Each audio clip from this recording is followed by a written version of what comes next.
Hello नमस्कार दोस्तों। आज के टॉपिक में हम लोग बात करते हैं एलटीई प्रोटोकॉल टेस्टिंग का पार्ट 29 में जो इंटरव्यू पॉइंट ऑफ व्यू से कुछ टॉपिक्स या जो इंटरव्यू क्वेश्चंस है कौन कौन से इंपॉर्टेंट टॉपिक्स है जो हमको पढ़ने चाहिए। तो चलिए हम लोग देखते हैं। ओके, अगर पिछला वीडियो आपने सभी देखा टिल 28th पार्ट तक तो ये आपके लिए बहुत अच्छा होगा। मोस्ट ऑफ द टॉपिक्स जो है इसमें से हमने कवर्ड किया है, तो आप इसके थ्रू पार्ट 1 से आप जाएंगे तो बहुत सारे टॉपिक्स मैंने ऑलरेडी कवर्ड कर चुके हैं।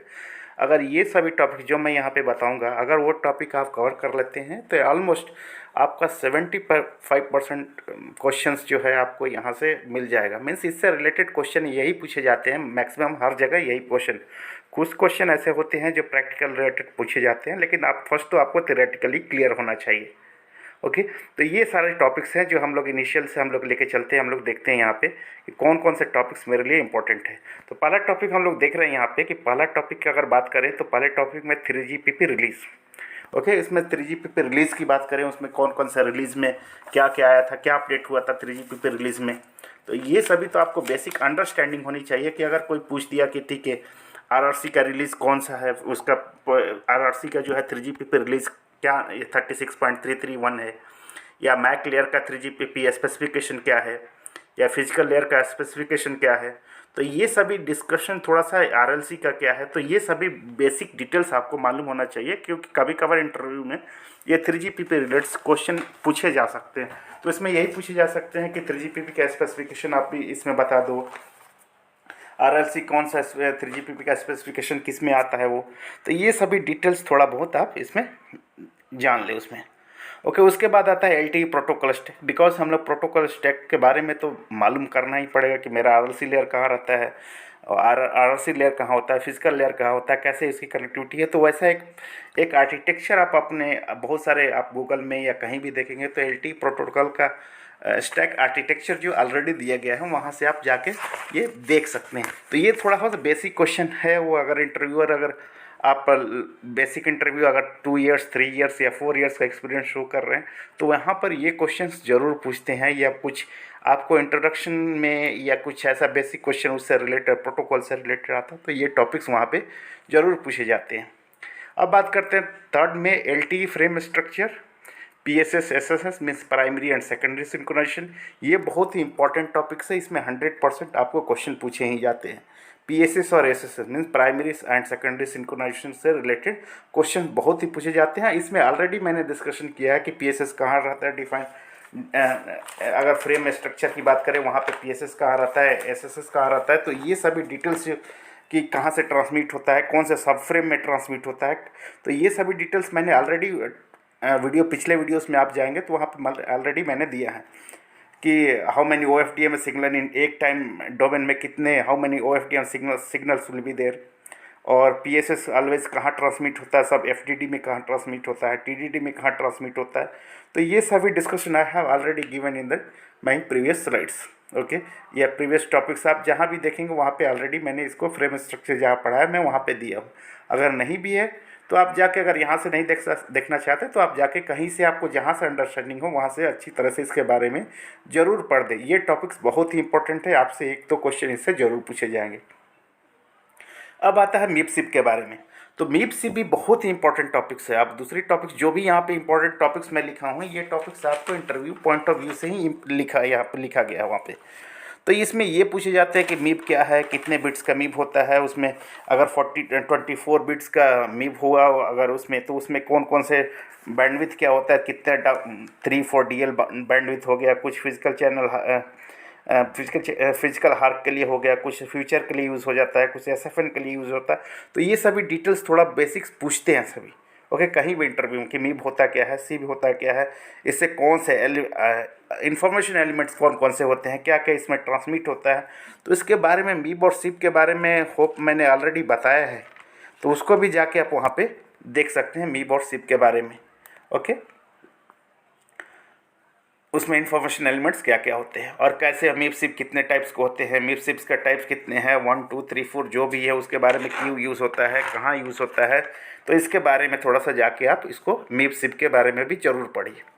उसके बाद मैंने बताया था transmission mode. Okay, transmission mode भी पूछा जाता है। ये सभी ऑब्जेक्टिव बेसिक क्वेश्चंस आपसे ज़रूर पूछे जाएंगे। Transmission mode TM1, TM2, TM3, TM0, ये जो होते हैं ट्रांसमिशन मोड, वो किस लिए होते हैं, इसका मीनिंग क्या होता है। ट्रांसमिशन 1 बोल दिया तो क्या मीनिंग हो गया, ट्रांसमिशन 2 अगर मैंने बोला इसमें तो क्या मीनिंग हुआ इसका।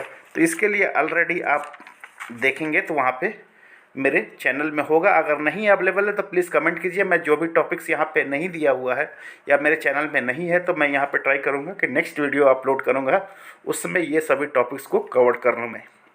ओके, दूसरा क्वेश्चन हो जाता है how UE synchronization in UL and DL.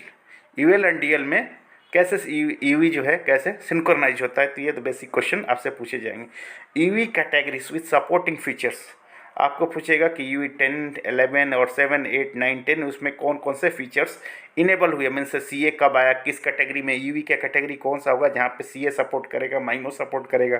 तो ईवी कैटेगरी से रिलेटेड ये क्वेश्चन पूछे जा सकता है। अगर आप बोले कि मैं सीए पे काम करता हूँ तो आप वो पूछा करियर एग्रेशन पे वर्क करता हूँ तो आपसे ये पूछ सकता है कि ठीक है आपने करियर एग्रेशन पे बोला कि करियर एग्रेशन पे वर्क करता हूँ, या अच्छा इसका ईवी का कैटेगरी क्या है, वहाँ पे कौन से ईवी कैटेगरी यूज़ करते हैं आप वहाँ पे। तो ये सभी बेसिक क्वेश्चंस हैं जो आपको याद रखने पड़ेंगे और ये इंटरव्यू में 100% पूछे जा सकते हैं। अभी एक कॉमन क्वेश्चन हमेशा पूछा जाता है सिप्री और ई सिप्री के बारे में। सिप्री क्या है, ई सिप्री क्या है, इसमें क्या डिफरेंस है। अगर आप ई सिप्री जैसे ही ओरन और 5G के बारे में बात करना शुरू करेंगे तो उसमें ई सिप्री और ई सिप्री की बातें शुरू हो जाती है। तो वो डिफरेंस जानना चाहते हैं कि अगर आपने सिप्री और ई सिप्री का यूज़ करके कोई टेस्टिंग किया है या नहीं किया है, क्योंकि डिफरेंट टाइप की टेस्टिंग होती है। जिसके लिए किसी 5G की अगर बात करें तो 5G में ई सिप्री और सिप्री ऐसे NSA में डिफरेंट टाइप का टेस्टिंग होती है। तो कभी सिप्री का यूज़ किया जाता है, कभी ई सिप्री का यूज़ करके हम लोग उसको टेस्टिंग करते हैं। तो उसमें यही जानने चाहते हैं इंटरव्यूअर कि आपने जो टेस्टिंग किया है वो सिप्री पे किया है या ई सिप्री पे किया है, वो कौन से केबल आपने यूज़ किया है। तो इसके लिए बारे में थोड़ा सा डिटेल्स वो जानना चाहते हैं आपसे। नेक्स्ट टॉपिक आता है LTE अटैच प्रोसीजर। ओके, ये तो बहुत ही इंपॉर्टेंट टॉपिक्स है। आपको LTE अटैच प्रोसेस के बारे में अगर बात करूं, LTE अटैच प्रोसेस में आपको 1 to 1 आपको जाना पड़ेगा। मीन्स ईवी से मोबाइल के, ईवी से BTS के पास में, इनोड बी के पास में, इनोड बी से MME जो भी है, नेक्स्ट जो भी टॉपिक नेटवर्क में आप कहीं भी जा रहे हैं वहाँ पे, तो उसके बीच में क्या इन्फॉर्मेशन एलिमेंट्स कौन कौन से हैं, वो इन्फॉर्मेशन एलिमेंट्स आपको इंटरव्यूअर आपसे जानना चाहता है।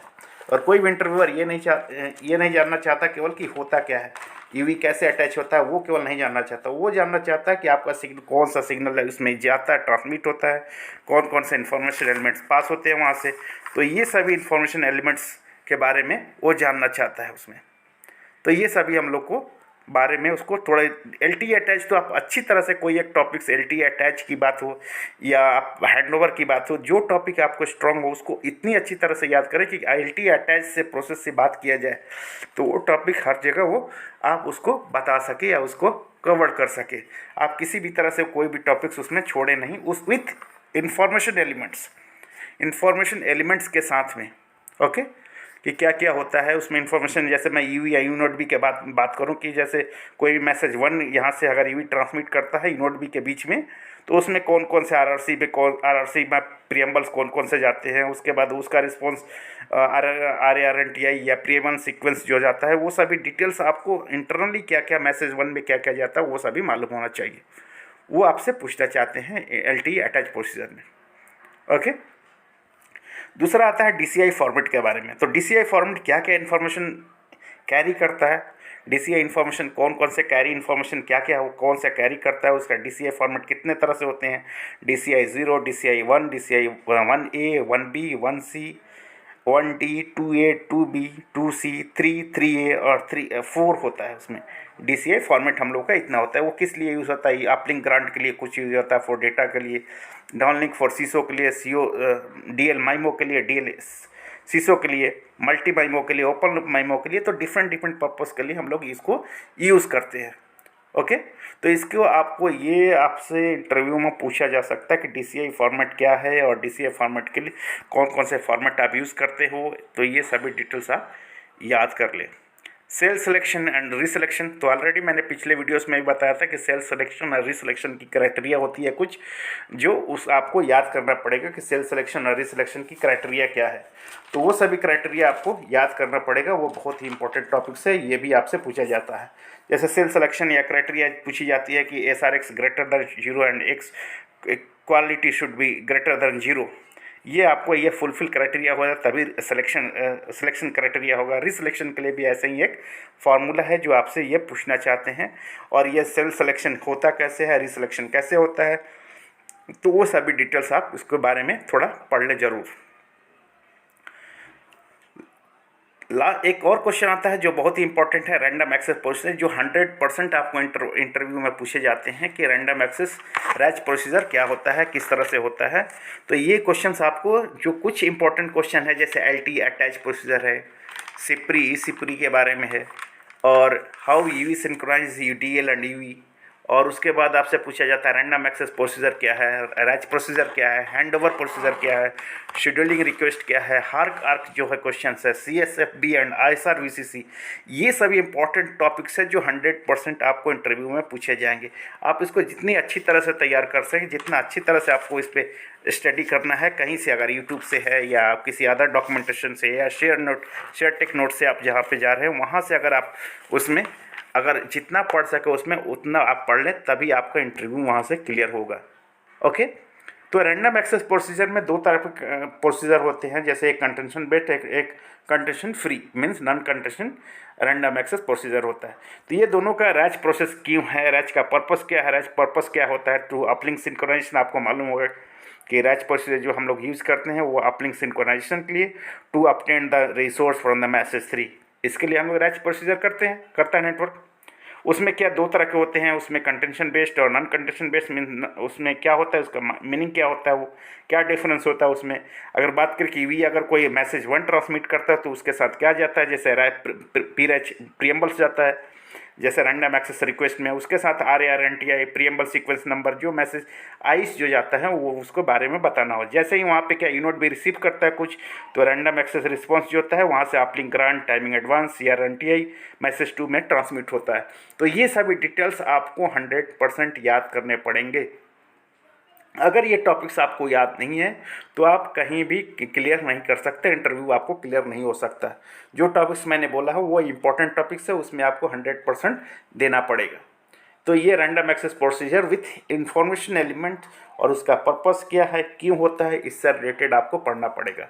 ये ऑलरेडी मैंने जो टॉपिक्स मैंने अपने चैनल्स में डाल दिया वो ठीक है। अगर कोई टॉपिक्स यहाँ पे मिस हो गया है या मैंने नहीं बताया तो प्लीज़ कमेंट कीजिए, मैं उसको ऑलरेडी उसको डालूंगा, या जो आपकी रिक्वायरमेंट है उसको मैं फुलफिल करने की कोशिश करूँगा। एक और इम्पोर्टेंट टॉपिक है जो 100% आप हैंडओवर से रिलेटेड क्वेश्चन पूछे जाते हैं। X2 हैंडओवर क्या है, S1 हैंडओवर क्या है, हैंडओवर कैसे होता है, कुछ आपको सिनारियो देंगे कि किस कंडीशन में हैंडओवर होता है, किस कंडीशन में S1 हैंडओवर होता है, कुछ प्रैक्टिकल रिलेटेड इससे क्वेश्चन पूछे जाते हैं। क्या हैंडओवर का सिनारियो से रिलेटेड क्वेश्चन पूछे जाते हैं कि अगर किसी वीक कवरेज में चले जाते हैं या वहाँ से कोई नेटवर्क, कुछ बहुत सारे सिनारियो उसे क्रिएट करके उससे आपको हैंडओवर रिलेटेड क्वेश्चन इससे पूछे जाते हैं। तो आपको यहाँ पे आपको हैंडओवर के बारे में भी बहुत पढ़ना पड़ेगा, आपको बहुत थोड़ा सा ध्यान देना पड़ेगा ये सभी टॉपिक्स पे। और ये दो टॉपिक्स है scheduling request, hark and arc, ये भी क्वेश्चंस आपको 100% पूछे जाएंगे। आज एक इंटरव्यू में नहीं पूछे, इसका एक कंपनी में नहीं तो दूसरी कंपनी में आपसे 100% हार्क और आर्क के बारे में या शेड्यूलिंग रिक्वेस्ट के बारे में पूछा ही जाएगा। ओके, नेक्स्ट टॉपिक हम बात है CSFB एंड SRVCC। ये भी बहुत कॉमन क्वेश्चन है CSFB एंड SRVCC के बारे में। तो ये टॉपिक्स भी ऑलरेडी हम लोगों ने कवर्ड किया है अपने चैनल्स में। ओके, तो ये सभी टॉपिक्स आपको बहुत इंपॉर्टेंट टॉपिक्स जो मैंने बताए, ये आप तो 100% आप तैयारी कर लो। अगर किसी भी तरह का इंटरव्यू, अगर आपको ये टॉपिक्स तैयार नहीं है, अगर आपने ये कंप्लीट नहीं किया है, तो मैं सजेस्ट करूँगा कि ये आप इंटरव्यू देने के लिए ना जाओ। आप अगर इंटरव्यू नहीं देते हो तो ठीक है, you will get better opportunity, you can get a lot of calls. okay, as per my suggestion आप देखेंगे कि मैंने किस तरह से naukri.com में क्या अपडेट करना है, कैसे अपडेट करना है, तो आप you will get the calls. Okay, उसके लिए आपको कोई प्रॉब्लम नहीं होगी, कॉल्स तो आपको आएंगे ही आएंगे। लेकिन फर्स्ट क्या होगा, पहले आप ये जो टॉपिक्स मैं बता रहा हूँ इसको आप 100% कंप्लीट कर लो, उसके बाद इंटरव्यू के लिए आप तैयार हो। थर्ड क्वेश्चन होता है, फिर उसके बाद एक क्वेश्चन होता है डिप्लॉयमेंट ऑप्शंस। ये भी क्वेश्चंस बहुत ही इंपॉर्टेंट है, ये क्वेश्चन पूछे ही जाते हैं। जैसे ऑप्शन 1 हो गया, 2 हो गया, 3 हो गया, ऑप्शन 5 हो गया। तो ये ऑप्शंस किस लिए हैं, क्या मतलब है, डिप्लॉयमेंट ऑप्शन क्या होता है, तो आप देख सकते हैं उसमें ऑप्शन 1, 2, 3, 4, 5 जो भी है उसको आपको देखना पड़ेगा। अब हम लोग बात करते हैं 5G में। धीरे धीरे हम लोग घुसने की कोशिश करते हैं, या कुछ डेटा स्पीड इंक्रीज़ करना है, या बीम फॉर्मिंग से रिलेटेड है, कैरियर एग्रीगेशन है, मल्टी माइमो है। तो ये सभी हाईलाइटेड टॉपिक्स है जो आपको ऑलरेडी सभी ऑर्गेनाइजेशन अभी इस पे काम कर रही हैं। अगर बात करें माइमो की बात करें तो सभी लोग, बहुत सारी कंपनी माइमो पे वर्क कर रहे हैं, कैरियर एग्रीगेशन पे। और 5G से बीम फॉर्मिंग से रिलेटेड ओरैन, वीरैन और इससे रिलेटेड आपसे क्वेश्चंस जरूर पूछे जाएंगे, क्योंकि सभी कंपनीज जो है अभी इस पे वर्क कर रही है।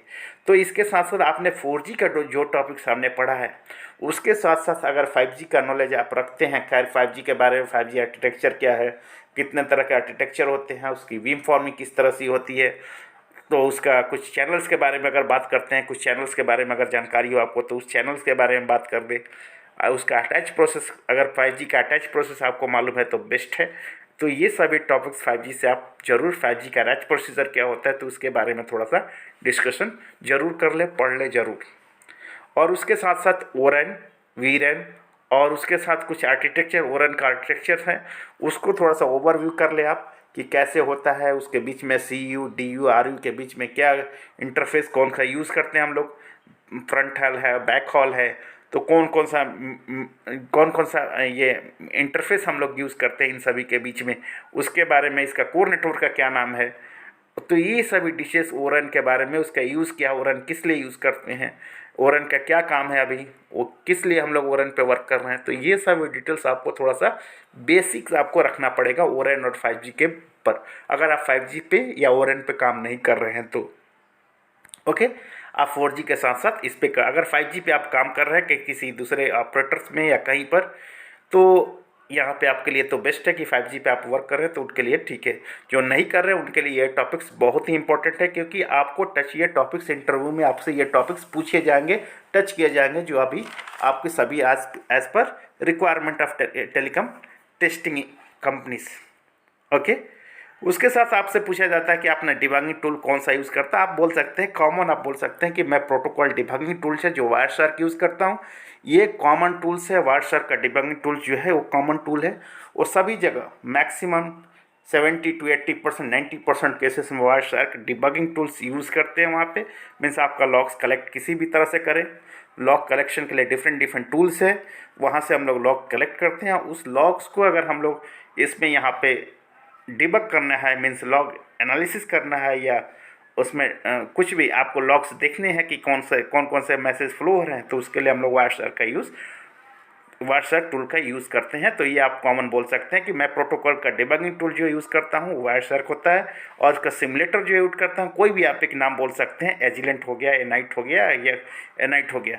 उसके साथ क्वालकॉम का लाइव टूल्स जो है हम लोग यूज़ करते हैं, QPST, QSPF, QCAT जो है, ओके, QXDM है यहाँ पे। वो सभी टूल्स में लॉग कलेक्शन या लाइव के लिए या कुछ लॉग एनालिसिस के लिए, कुछ लिमिटेड तक के लिए मैं यहाँ पे उसको यूज़ करता हूँ। तो ये सभी टॉपिक्स आपको 100% कुछ ना कुछ इसके बारे में मालूम होना चाहिए, तभी आप इंटरव्यू के लिए रेडी हो या इंटरव्यू जाने के लिए तैयार हो। तो मैं तो यही रिक्वेस्ट करूँगा कि सभी लोगों से कि आप लोग ये टॉपिक्स ज़रूर कवर करें, उसके बाद इंटरव्यू दें, तो मेरे लिए भी अच्छा रहेगा, आपके लिए भी यही अच्छा रहेगा। मेरा तो सजेशन यही है, लेकिन आपका विश, आप अगर इंटरेस्टेड है तो उसी तरह से कीजिए। अगर मेरा वीडियो आपको अच्छा लग रहा है, आपको अदर किसी हेल्प की ज़रूरत है, आप कमेंट कीजिए, मैं आपको 100% रिप्लाई दूंगा। प्लीज़ मेरे चैनल को सब्सक्राइब भी करते रहिए और अपने फ्रेंड लोगों में भी सर्कुलेट करते रहिए।